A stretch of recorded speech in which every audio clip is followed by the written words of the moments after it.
துலா தொட்டில் உன்னை வைத்து நிகர் செய்யும் பொன்னை வைத்தார். துலாபாரம் தோற்காதோ பேரழகே, முகம் பார்த்து பேசும் உன்னை முதல் காதல் சிந்தும் கண்ணை அணைக்காமல் போவேனோ ஆருயிரே.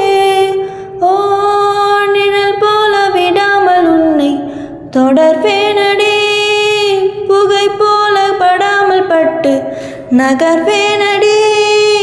வினா 100 கனாவும் 100 விடை சொல்லடி. முன்தினம் பார்த்தேனே பார்த்ததும் தோற்றேனே, சல்லடை கண்ணாக உள்ளமும் பொன்னானதே. இத்தனை நாளாக உன்னை நான் பாராமல் எங்குதான் போனேனோ, நாட்களும் வீணானதே.